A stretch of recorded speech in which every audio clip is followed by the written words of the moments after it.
평생 묻은 냄새면 내 딸한테도 묻을 거 아니냐? 그때 장인이 처음으로 정우를 똑바로 쳐다보며 입을 열었습니다. 정비소 사장이라는 말을 천천히 되뇌더니 손에 기름 냄새가 좀 나겠다고 말했습니다. 좋아. 근데 양육권은 내가 가져. 난 아동학대 한 적 없어. 정우는 더 이상 참을 수 없다고 느꼈습니다. 일어서서 은지에게 말했습니다. 이혼하자고. 우리는 이렇게 살 수 없다고요. 은지는 순간 얼어붙었습니다. 그러더니 표정이 싸늘하게 변했습니다. 시끄러워. 왜 울어? 내 아빠 닮아서 징글징글해. 입 다물어. 엄마한테 대드는 거야. 정우는 떨리는 손으로 녹음기를 집어들었습니다. 플레이 버튼을 누르자 은지의 목소리가 흘러나왔습니다. 처음에는 일상적인 대화였습니다. 하지만 곧 목소리가 변하기 시작했습니다.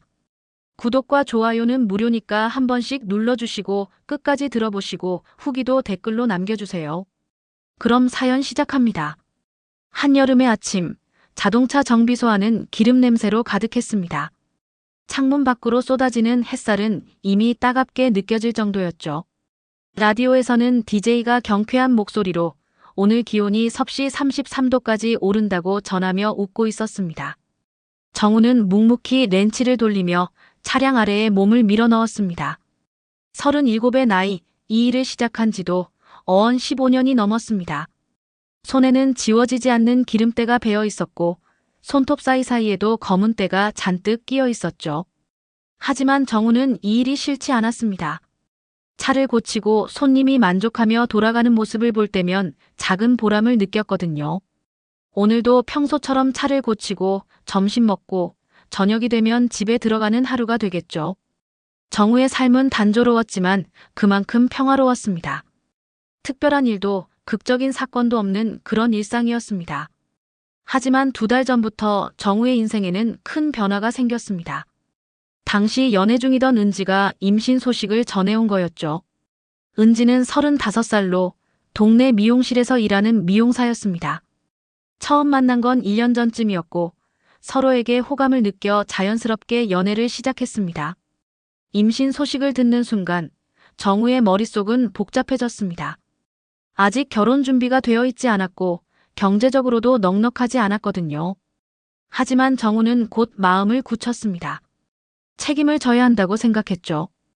은지에게 결혼하자고 말했고 은지는 눈물을 글썽이며 고개를 끄덕였습니다. 그렇게 두 사람은 급하게 결혼 준비를 시작했습니다. 예식장을 알아보고 신혼집을 구하고 양가 부모님께 인사를 드리는 일정이 빠르게 진행됐죠. 은지는 미용실 손님들에게 자랑스럽게 말했습니다. 남편이 정비소 사장님이라고요. 하지만 정우가 볼 때 은지의 표정 어딘가에는 늘 불안한 기색이 묻어 있었습니다. 마치 무언가를 걱정하는 듯한 혹은 무언가를 숨기고 있는 듯한 그런 표정이었죠. 정우는 그게 단순히 임신과 결혼에 대한 부담감 때문이라고 생각했습니다. 누구나 새로운 삶을 시작할 때는 두렵기 마련이니까요. 결혼 준비는 숨가빴습니다. 정비소 일을 하면서 틈틈이 예식장을 돌아다니고 혼수를 준비하고 서류를 작성하는 일들이 반복됐죠. 정우는 피곤했지만 이 모든 게 새로운 시작을 위한 과정이라고 생각하며 견뎠습니다. 은지도 입덧을 하면서도 열심히 준비에 동참했습니다. 두 사람은 서로를 의지하며 하루하루를 보냈죠. 그러던 어느 날 은지가 조심스럽게 입을 열었습니다. 양가 상견례 날짜를 잡아야 한다고요. 정우는 흔쾌히 동의했습니다. 당연히 거쳐야 할 절차였으니까요. 은지는 날짜와 장소를 정하고 부모님께 연락을 드렸습니다. 상견례는 7월 중순, 한창 더운 여름날로 잡혔습니다. 장소는 도심의 한정식집이었죠.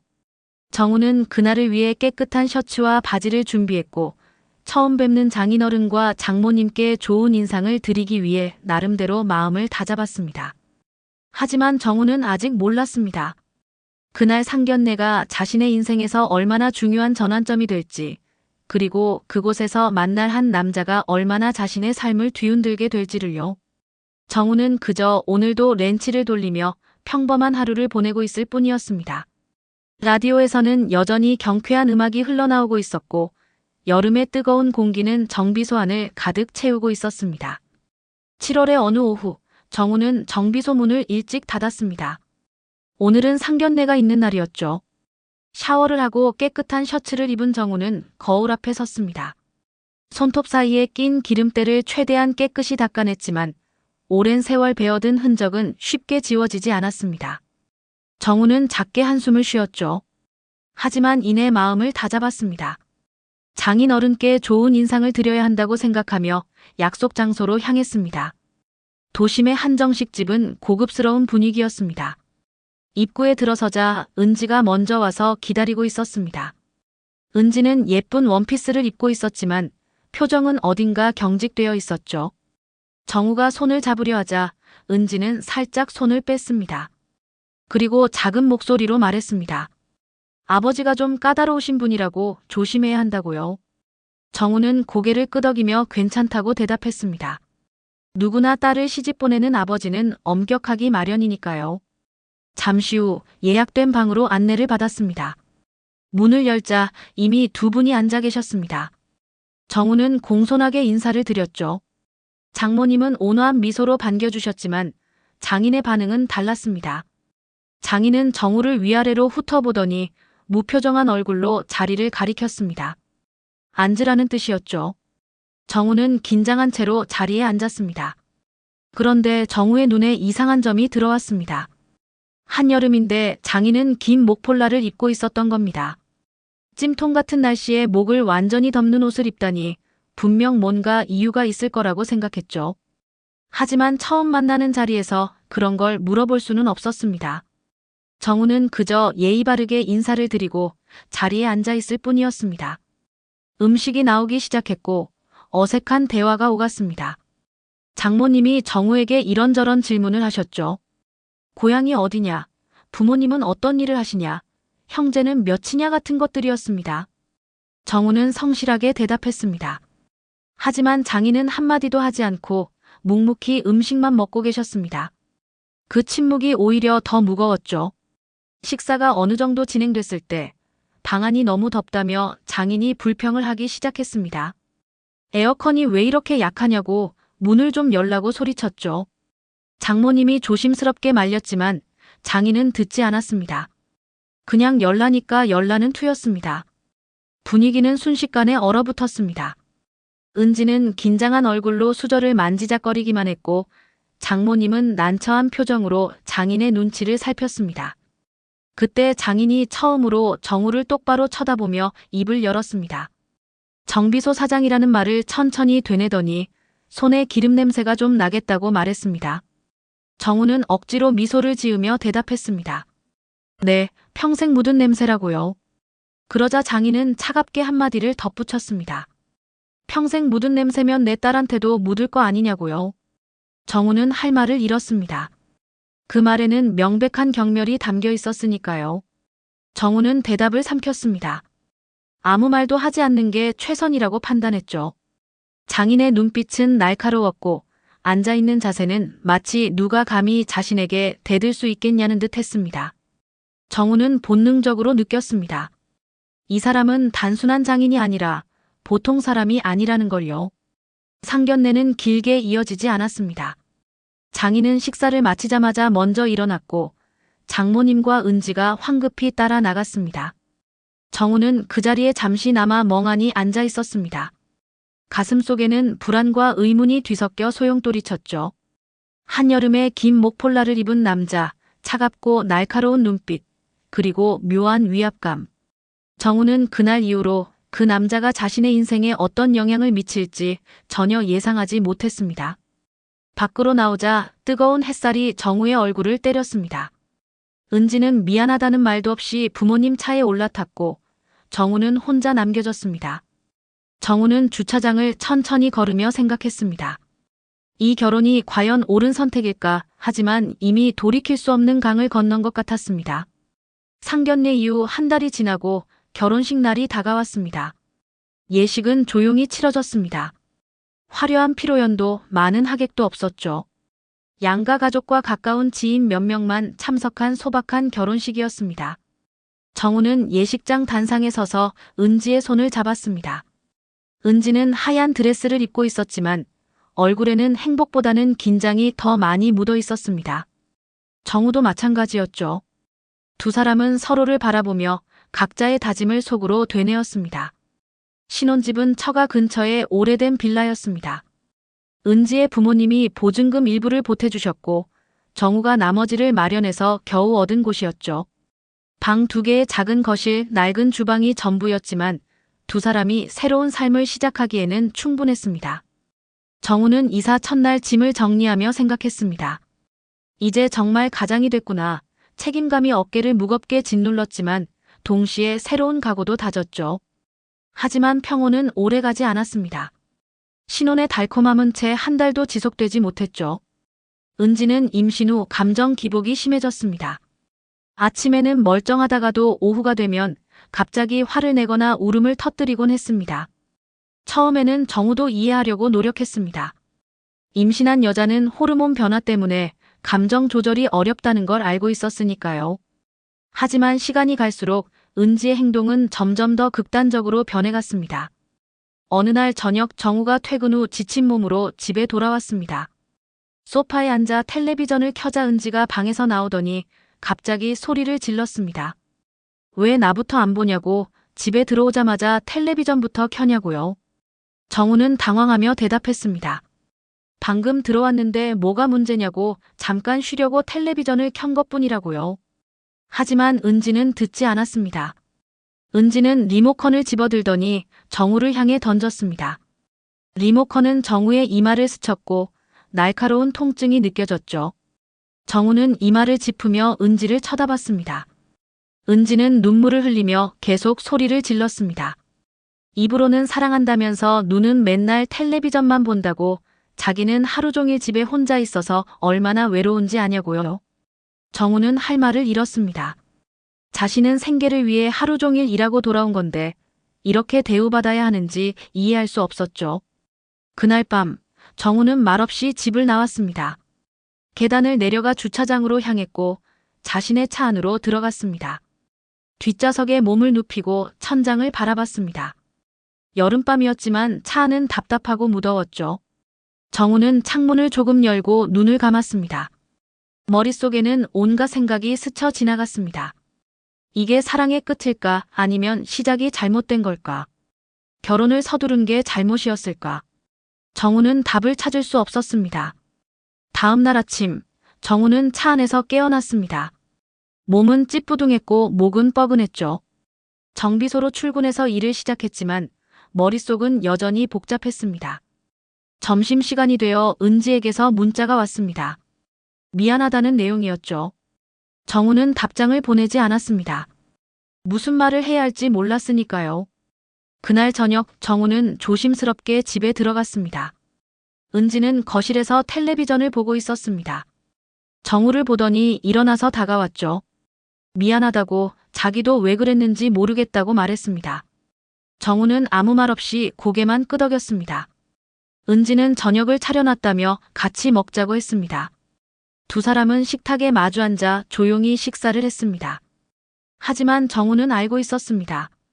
이 평화는 오래가지 않을 거라는 걸요. 은지의 감정 폭발은 점점 더 자주, 더 격렬하게 반복되고 있었으니까요. 정우는 젓가락을 들며 생각했습니다. 아이가 태어나면 달라질까, 은지가 엄마가 되면 안정을 찾을까. 정우는 그 희망에 매달리기로 했습니다. 아직 포기하기에는 이른 것 같았으니까요. 식사를 마치고 설거지를 하는 동안 정우는 창밖을 바라봤습니다. 처가 근처라 가끔 장인의 차가 지나가는 게 보였죠. 오늘도 검은색 승용차가 천천히 지나갔습니다. 정우는 그 차를 보며 상견례 날의 장인 모습을 떠올렸습니다. 한여름에 긴 목폴라를 입고 차갑게 자신을 내려다보던 그 눈빛을요. 정우는 고개를 저으며 그 생각을 떨쳐냈습니다. 지금 중요한 건 은지와의 관계를 회복하는 것이니까요. 결혼한 지 2달이 지났을 무렵 은지의 부모님이 저녁 식사에 초대했습니다. 은지는 아침부터 긴장한 기색이었죠. 옷을 여러 번 갈아입으며 거울 앞에서 한참을 서 있었습니다. 정우도 깨끗하게 면도를 하고 단정한 옷을 입었습니다. 처가 방문은 언제나 부담스러웠지만 사위로서 당연히 해야 할 일이었으니까요. 해가 기울 무렵 두 사람은 처가로 향했습니다. 현관문을 열자 장모님이 반갑게 맞아주셨습니다. 장인은 거실 소파에 앉아 신문을 보고 계셨죠. 정우가 인사를 드리자 장인은 고개만 끄덕였을 뿐 말이 없었습니다. 정우와 은지는 거실에 앉아 어색하게 시간을 보냈습니다. 장모님이 부엌에서 저녁 준비를 하는 소리가 들렸고 간간히 냄비 부딪히는 소리가 집안을 채웠습니다. 저녁 시간이 되어 식탁에 둘러앉았습니다. 장모님이 준비한 음식은 된장찌개와 김치 몇 가지, 그리고 간단한 반찬들이었습니다. 검소한 상차림이었지만 정성이 느껴졌죠. 정우는 감사하다고 인사를 드렸습니다. 하지만 장인은 숟가락을 들기도 전에 식탁을 내려다보며 불평을 하기 시작했습니다. 반찬 꼴이 왜 이러냐고 너무 허접하다고 말했습니다. 장모님은 조심스럽게 그냥 드시라고 말씀하셨지만 장인은 듣지 않았습니다. 목소리는 점점 커졌고 내 딸이 이런 거 먹고 산다고 따지듯 물었습니다. 그리고는 정우를 똑바로 쳐다보며 말했죠. 이놈아, 넌 남자냐고. 정우는 숟가락을 든 채로 얼어붙었습니다. 욕설이 섞인 그 말에 어떻게 대답해야 할지 알 수 없었습니다. 은지는 고개를 숙인 채 아무 말도 하지 않았습니다. 장모님은 난처한 표정으로 장인을 달래려 했지만 소용없었죠. 정우는 그저 침묵으로 일관했습니다. 아무 말도 하지 않는 게 최선이라고 판단했습니다. 장인과 말다툼을 하면 상황은 더 나빠질 것이 분명했으니까요. 정우는 억지로 식사를 계속했습니다. 목구멍으로 밥이 넘어가지 않았지만 꾹 참고 숟가락을 입에 가져갔습니다. 그때 정우의 눈에 이상한 것이 보였습니다.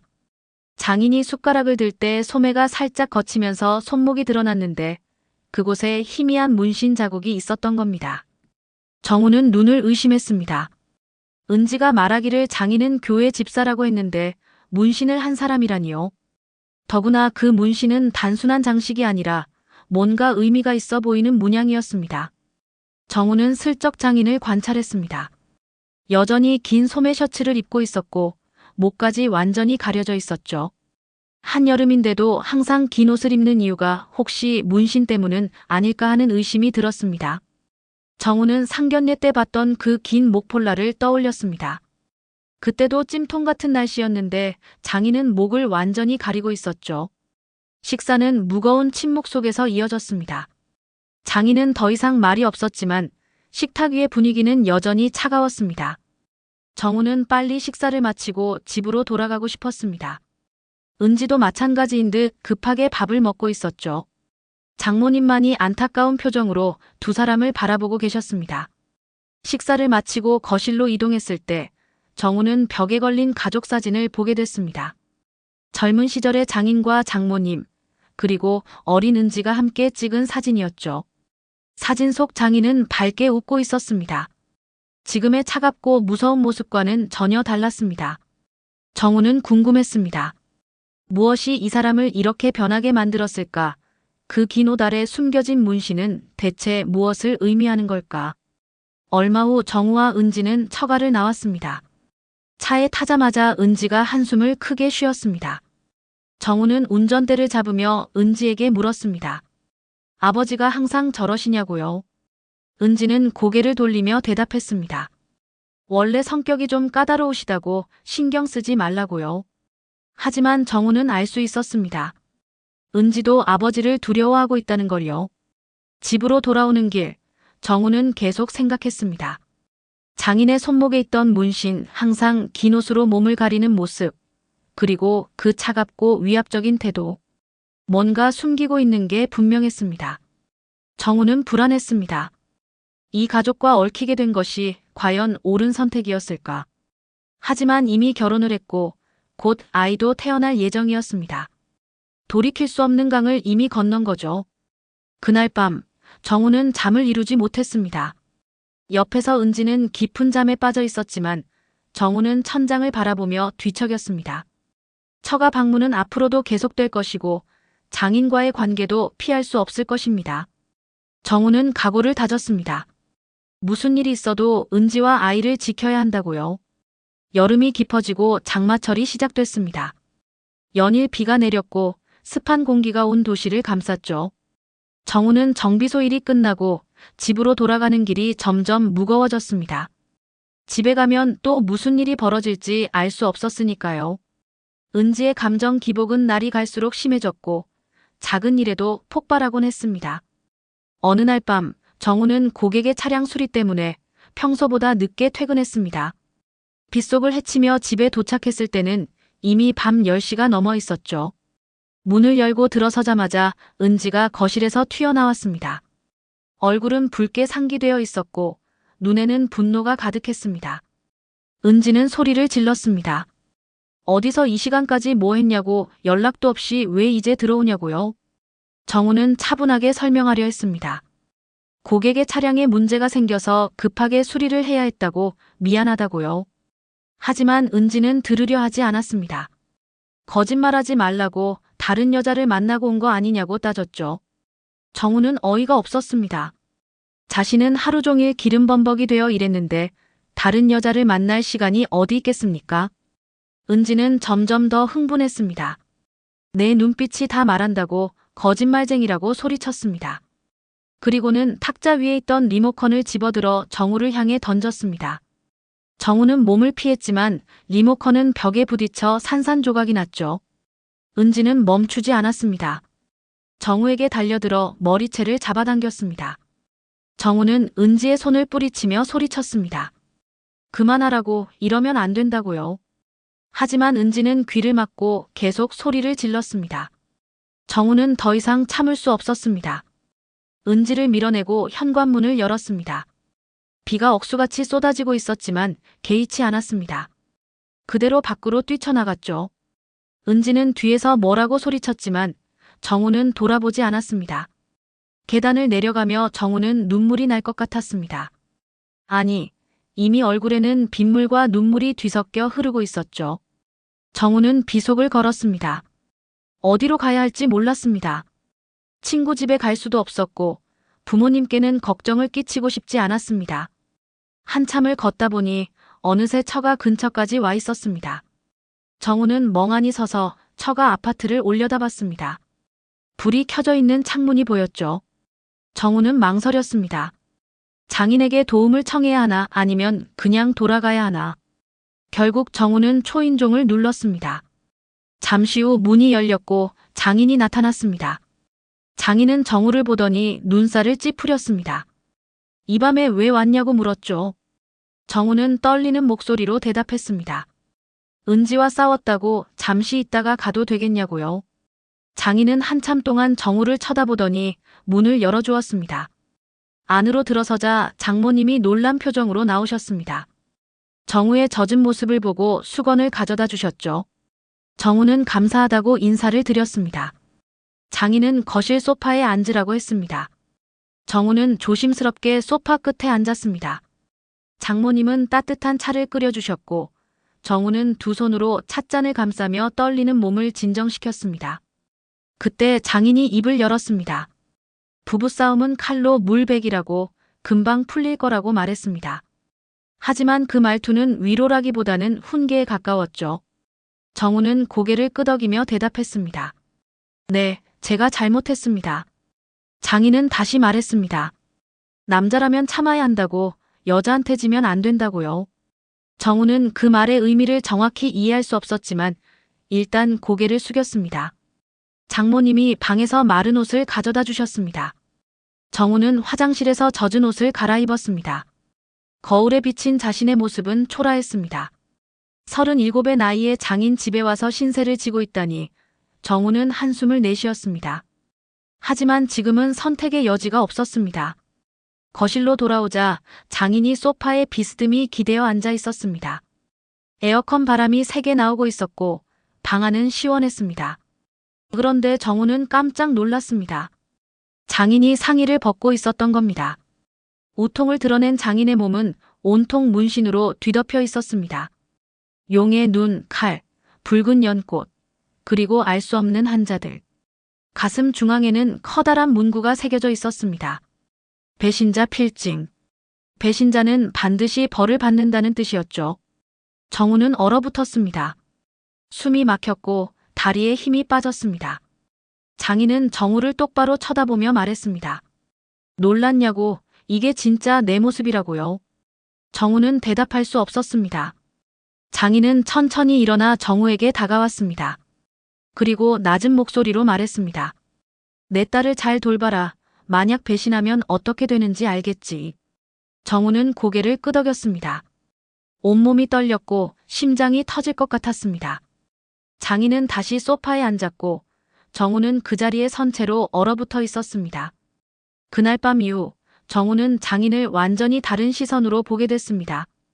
교회 집사라는 겉모습 뒤에 숨겨진 과거, 온몸을 덮은 문신, 그리고 배신자는 반드시 벌을 받는다는 협박 같은 경고. 정우는 장인이 어떤 삶을 살아왔는지 짐작할 수 있었습니다. 그리고 그런 사람의 딸과 결혼했다는 사실이 두려웠죠.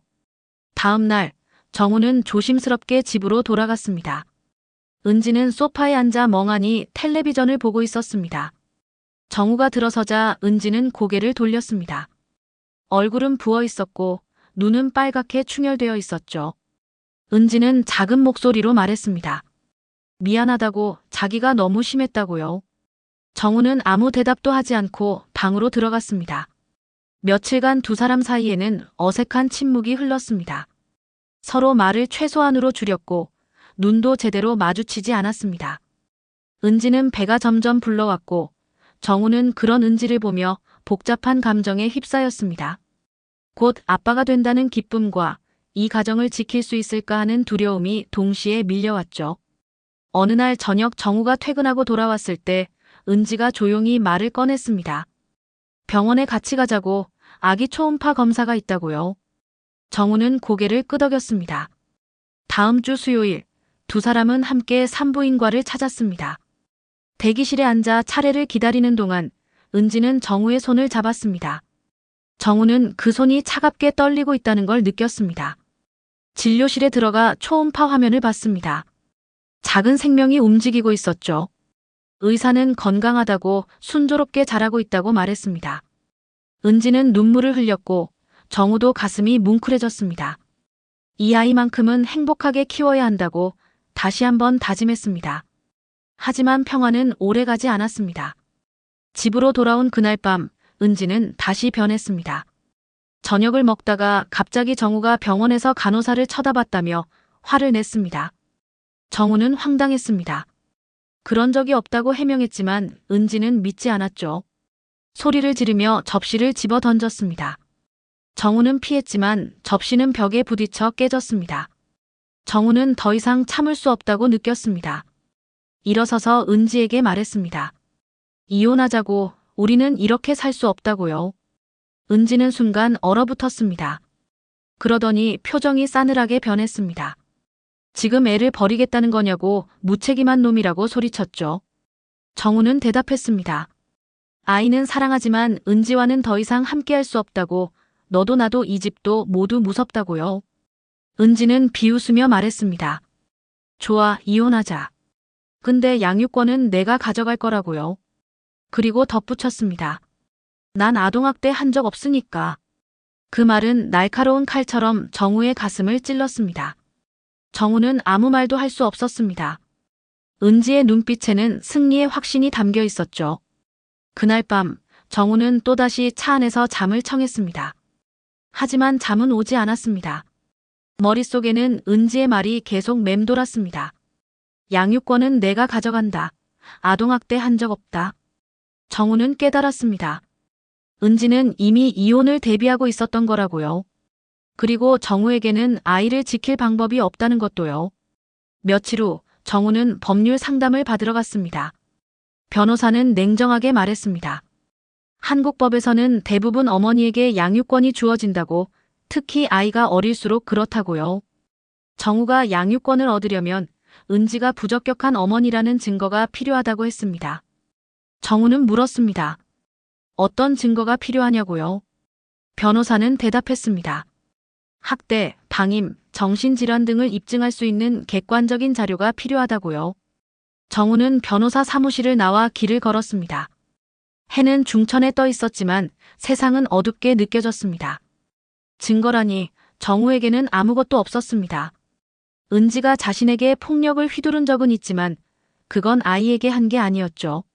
설령 이혼을 해도 아이는 은지가 키우게 될 것이고 정우는 한 달에 한두 번 면회나 할 수 있을 겁니다. 정우는 벤치에 앉아 하늘을 올려다봤습니다. 구름이 천천히 흘러가고 있었습니다. 정우는 생각했습니다. 이 상황을 어떻게 해야 하나, 아이를 지킬 방법은 없는 걸까? 그때 휴대전화가 울렸습니다. 은지였습니다. 정우는 한참을 망설이다 전화를 받았습니다. 은지는 냉정한 목소리로 말했습니다. 집에 와서 짐 싸가라고, 더 이상 같이 살기 싫다고요. 정우는 대답했습니다. 알았다고, 오늘 저녁에 가겠다고요. 전화를 끊고 정우는 한숨을 내쉬었습니다. 결혼한 지 채 반년도 되지 않아 이렇게 끝나는 건가? 정우는 일어서서 정비소로 향했습니다. 일이라도 해야 정신을 차릴 수 있을 것 같았습니다. 렌치를 들고 차 밑으로 기어 들어가며 정우는 눈물을 참았습니다. 남자라서, 아빠라서, 그리고 무엇보다 무력해서 흘리는 눈물이었습니다. 그로부터 몇 달이 흘렀습니다. 정우는 집을 나와 작은 원룸에서 혼자 살고 있었습니다. 은지는 아이를 낳았고 딸이었습니다. 정우는 병원에서 아이를 처음 봤을 때의 감동을 잊을 수 없었습니다. 작고 연약한 생명, 자신의 피가 흐르는 소중한 존재. 하지만 은지는 정우에게 아이를 거의 안겨주지 않았습니다. 면회 시간도 최소한으로 제한했죠. 이혼 소송은 진행 중이었습니다. 양육권 문제로 두 사람은 법정에서 다투고 있었습니다. 은지 쪽 변호사는 정우가 경제적으로 불안정하고 야근이 잦아 아이를 돌볼 여건이 안 된다고 주장했습니다. 정우는 억울했지만 반박할 증거가 없었습니다. 실제로 정비소 일은 불규칙했고 혼자 아이를 키우기엔 버거운 게 사실이었으니까요. 그러던 어느 날 정우에게 낯선 번호로 전화가 걸려왔습니다. 받아보니 아이가 다니는 어린이집 선생님이었습니다. 아이가 이제 돌이 조금 지났고 며칠 전부터 어린이집에 다니기 시작했다고 했죠. 선생님은 조심스럽게 말했습니다. 아버님, 혹시 시간 되시면 어린이집에 한번 오실 수 있으시냐고요? 정우는 급하게 물었습니다. 아이에게 무슨 일이 있냐고요? 선생님은 대답했습니다. 전화로 말씀드리기 어려운 내용이라고, 직접 뵙고 말씀드리고 싶다고요. 정우는 당장 정비소 문을 닫고 어린이집으로 달려갔습니다. 선생님은 정우를 조용한 상담실로 안내했습니다. 그리고 책상 위에 작은 녹음기를 꺼내 놓았습니다. 선생님은 말했습니다. 아이가 가방에 이걸 가지고 왔다고, 어떻게 된 건지 모르겠지만 들어보시는 게 좋을 것 같다고요. 정우는 떨리는 손으로 녹음기를 집어들었습니다. 플레이 버튼을 누르자 은지의 목소리가 흘러나왔습니다. 처음에는 일상적인 대화였습니다. 밥 먹자, 자자, 그런 말들이었죠. 하지만 곧 목소리가 변하기 시작했습니다. 아이가 우는 소리가 들렸고 은지가 소리를 지르는 소리가 이어졌습니다. 시끄러워. 왜 울어? 내 아빠 닮아서 징글징글해. 입 다물어. 엄마한테 대드는 거야. 은지의 목소리는 날카롭고 거칠었습니다. 아이는 계속 울었고 무언가 떨어지는 소리가 들렸습니다.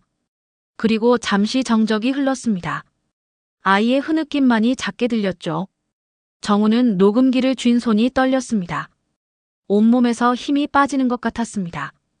선생님은 안타까운 표정으로 말했습니다. 아이가 어린이집에서도 위축되어 있다고, 다른 아이들과 잘 어울리지 못한다고요. 그리고 가끔 이유 없이 울기도 한다고 했습니다. 선생님은 정우에게 녹음기를 건네며 말했습니다. 이게 증거가 될 수 있을 거라고, 아이를 위해 조치를 취하시는 게 좋겠다고요. 정우는 어린이집을 나와 차에 앉았습니다. 녹음기를 다시 한번 재생했습니다. 은지의 목소리, 아이의 울음소리, 그 모든 게 정우의 가슴을 찢었습니다. 정우는 핸들을 잡고 머리를 숙였습니다. 그동안 정우는 은지가 자신에게만 폭력적이라고 생각했습니다.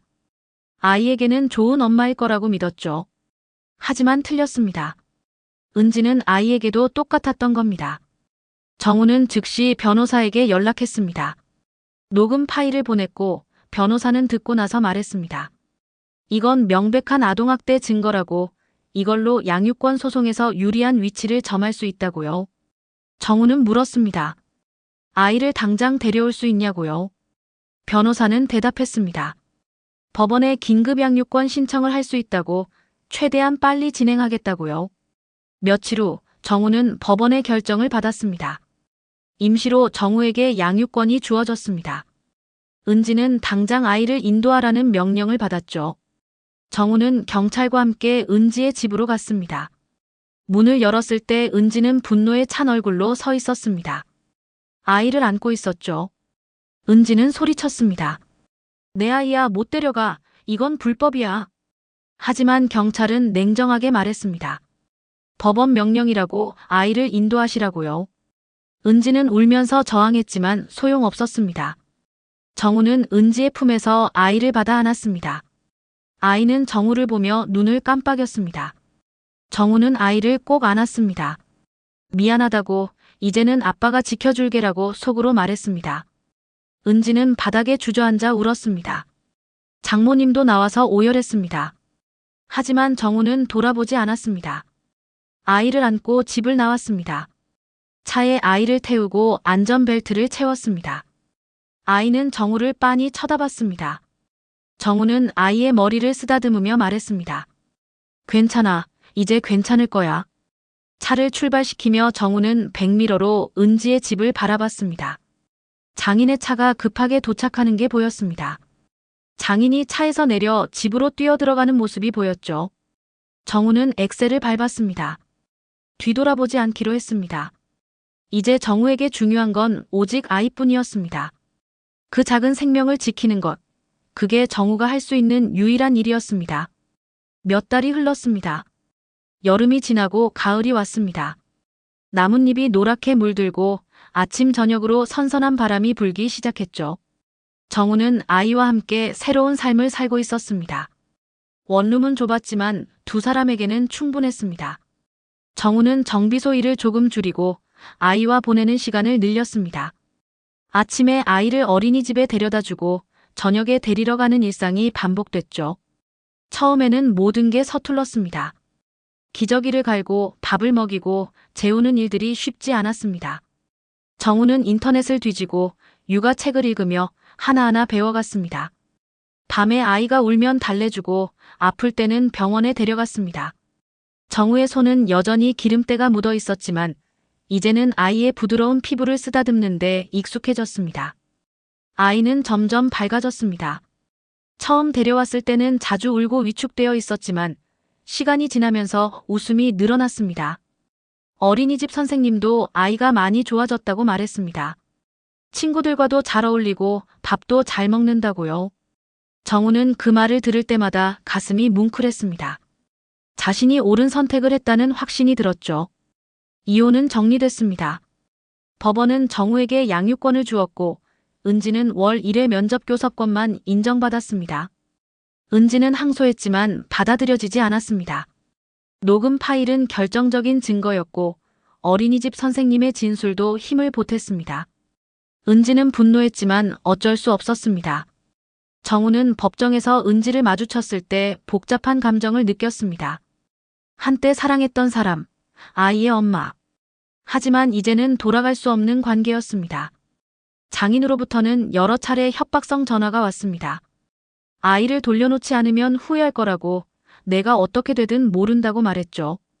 정우는 두려웠지만 굴하지 않았습니다. 경찰에 신고했고 접근금지 명령을 받아냈습니다. 장인은 더 이상 정우에게 연락할 수 없게 됐습니다. 정우는 안도의 한숨을 쉬었습니다. 이제 정말 자유로워진 것 같았습니다. 어느 가을날 저녁 정우는 아이를 어린이집에서 데려왔습니다. 아이는 정우의 손을 꼭 잡고 걸었습니다. 작은 손이지만 따뜻했습니다. 정우는 아이를 내려다보며 물었습니다. 오늘 뭐 했어? 아이는 웃으며 대답했습니다. 그림 그렸어요. 아빠 그렸어요. 정우는 미소를 지었습니다. 그래. 아빠 보여줄 거야? 아이는 고개를 끄덕이며 가방을 가리켰습니다. 집에 도착해서 아이는 가방에서 그림을 꺼냈습니다. 크레파스로 그린 서툰 그림이었지만 정우의 눈에는 세상에서 가장 아름다운 작품으로 보였습니다. 두 사람이 손을 잡고 웃고 있는 그림이었죠.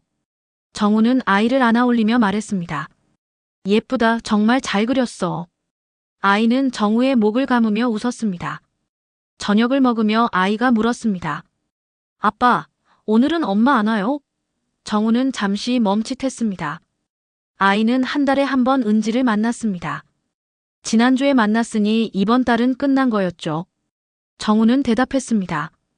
응, 오늘은 우리 둘이 저녁 먹자. 아이는 고개를 끄덕이며 다시 밥을 먹기 시작했습니다. 식사를 마치고 설거지를 하는 동안 정우는 창밖을 바라봤습니다. 해가 지고 있었고 하늘은 주황빛으로 물들어 있었습니다. 멀리서 교회 종소리가 들려왔습니다. 정우는 그 소리를 들으며 상견례 날을 떠올렸습니다. 찜통 같은 날씨에 문을 열라고 소리치던 장인의 목소리, 한여름에 긴 목폴라를 입고 있던 모습, 그리고 나중에 봤던 온몸을 덮은 문신들. 정우는 속으로 대답했습니다. 이제 문은 내가 연다, 내 인생의 문은. 정우는 더 이상 누구에게도 휘둘리지 않을 거였습니다. 장인의 협박도 은지의 분노도 그 어떤 것도 정우와 아이 사이를 갈라놓을 수 없었습니다. 정우는 아이를 지킬 것이고 아이에게 행복한 삶을 주겠다고 다짐했습니다. 아이를 재우고 정우는 혼자 거실에 앉았습니다. 작은 원룸이지만 이제는 집처럼 느껴졌습니다. 벽에는 아이가 그린 그림들이 붙어 있었고 책장에는 육아책과 동화책이 가득했습니다. 정우는 커피를 한 잔 마시며 하루를 정리했습니다. 힘들었지만 보람찬 하루였습니다. 정우는 하늘을 올려다봤습니다. 별이 하나둘 떠오르고 있었습니다. 여름의 목폴라는 사라지고 이제는 바람만이 남아 있었습니다. 시원한 가을바람이 창문 틈으로 들어와 정우의 얼굴을 스쳤습니다. 정우는 눈을 감았습니다. 이제 시작이라고, 진짜 삶은 지금부터라고 생각했습니다. 아이 방에서 작은 소리가 들렸습니다. 정우는 조용히 일어나 방문을 열었습니다. 아이가 잠꼬대를 하고 있었습니다. 정우는 다가가서 이불을 덮어주고 머리를 쓰다듬었습니다. 아이는 편안한 얼굴로 잠들어 있었습니다. 정우는 아이의 얼굴을 한참 바라봤습니다. 그리고 작게 속삭였습니다. 사랑한다. 아빠가 평생 지켜줄게. 정우는 방을 나와 불을 껐습니다. 어둠 속에서 정우는 소파에 앉아 생각했습니다. 앞으로 어떤 일이 기다리고 있을까 하지만 두렵지 않았습니다. 이제 정우에게는 지켜야 할 것이 있었고 살아야 할 이유가 있었습니다. 그것만으로 충분했습니다. 정우는 눈을 감고 내일을 기다렸습니다. 오늘 준비한 이야기는 여기까지입니다. 재밌게 들으셨나요? 구독과 좋아요는 무료니까 한 번씩 눌러주시고 응원의 댓글 부탁드립니다.